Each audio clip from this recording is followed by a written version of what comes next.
What is going on, guys? Jason Burke here, Styles Clash for Life, coming at you on YouTube, and today I've got another edition of The Drive-In, where I watch recently released films and tell you guys whether they're worth watching, worth waiting for, or worth skipping altogether. Today I'm doing one that came out in December of last year, I believe, so we're looking about 5 months ago, but it's one that I wanted to see.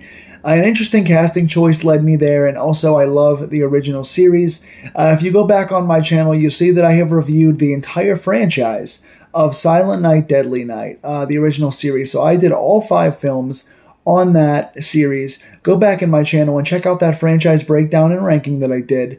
And I'm going to do the remake now. In 2025, I think it was Bloody Disgusting and Screambox did a remake of Silent Night, Deadly Night. So let's jump right in. It is about 4 or 5 months old, so I'm going to talk mostly about it in spoiler-free terms still, but when I get to the part where I'm going to talk about the spoilers, I'll warn you guys ahead of time, so spoiler-free until then.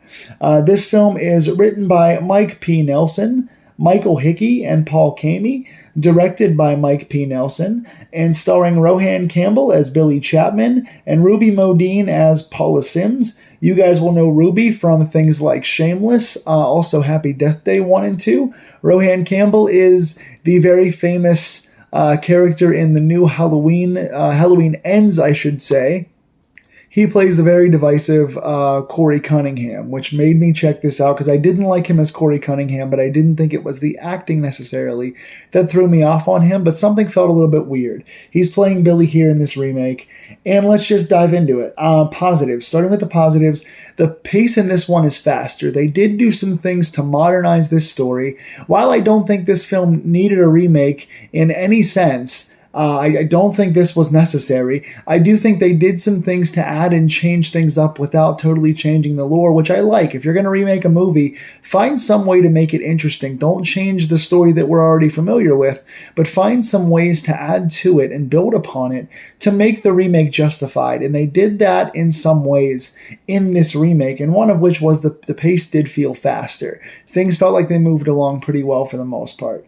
The next big positive here is Ruby Modine. I really enjoyed Paula Sims here. I can't even recall if there was a Paula Sims in the first movie and if she had the kind of role that she has in this one. It's been a while since I've watched the original movie. I will say Ruby Modine's character here, they added a nice layer to the main character of Billy here in this movie. I really like the fact that she was a genuine love interest. It wasn't just kind of Rohan Campbell spying on her from afar and Billy being weird and her being resistant. In this movie, Paula is a character that is equally as crazy as Billy. She's got her own kinks and her own traumas and her own hang-ups, and her attraction to Billy is just as much as his is to her. And you wonder, kind of when she finds out who Billy is, then is the attraction going to be there anymore, or is it going to be stronger because she is just as weird and off-center as he is, and she plays that character very well. If you don't know the original story, essentially it's that Billy's character grows up loving Christmas, has his parents get murdered on the way home from a Christmas party, has some like family scandal things happen, has his parents get killed in a car accident situation on the way home from a Christmas party on Christmas Eve, and then he escapes the killer but hates Christmas and associates the loss of his parents with the trauma of Christmas, and being around Santa Claus inspired things and Christmas inspired things makes him a crazy killer. They do follow that trend in this movie, but having Paula there as a love interest that's just as off-center as he is really works. As much as I don't know about Rohan Campbell in this movie as Billy, kind of he's my in the middle, some good, some bad. He's a good, awkward Billy in some circumstances, and others I'm not sure about the casting choice, so I lie as a positive/negative on him. I am very positive on Ruby Modine as a character to be a romantic foil for Billy. I think she's a very good addition, not only as an acting choice, but also as a chemistry choice with Billy's character. with the character of Billy. Then we get into gore and body count. If you're going to modernize a film like this, one of the ways to make it better for horror fans is to show more gore and up the body count and the kills. Because the original one, the MPAA was a problem back then. The ratings board and stuff would make you cut a lot of gore, cut a lot of kills, not show a lot of things on screen. It would cut back on the carnage candy for hardcore horror fans, and this one was able to show more. Which they did. More gore, more Christmas innovative kills, bigger body count. Those are big positives to me. The last big positive for me was the ending. I've really enjoyed the ending, and here's where I'm going to talk about a spoiler. So if you guys haven't seen this and you really want to see it, I'm going to do a spoiler for the next 30 or so seconds. So in the ending of this movie, basically there's like spirit jumping going on where the original killer had his spirit kind of go into Billy, which makes Billy crazy. Whenever the original guy died and Billy killed him, something about the kill made the spirit go into Billy, which is part of what makes him the killer. The voice that follows him around is the voice of the previous killer, which is now him. So Billy dies at the end of this movie, and the killer spirit of Billy now jumps and transfers into Ruby. So while I don't agree with all that spirit transfer and all that hokey, layered, weird, ridiculous stuff that makes it too silly for me, I do like the fact that it ends up transferring into Ruby. I didn't call that ending. It was a good surprise. She played it well, and I was like, oh, if you're going to do a movie like that, that's the way to end it. The killer dies, but the spirit lives on by transferring to someone else. So I like that ending. If you're going to do that storyline, which I don't like, that is the proper way to end it, and it was twisted and executed well at the end. So I give them credit for that. Negatives here, disjointed scenes. It feels like stuff kind of lingered on. Some of the scenes just lasted longer than they had to. The edit wasn't sharp enough. The pacing was good, but some of the scenes seemed to linger on a lot, and some of the scenes seemed really disjointed.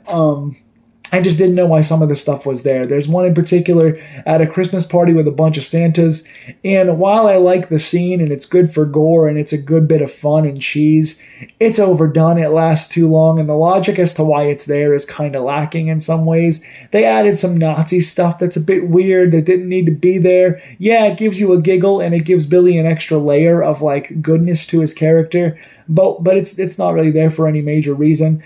These next two are going to go together as the two biggest negatives in the film for me in general, and that's voiceover and red filter.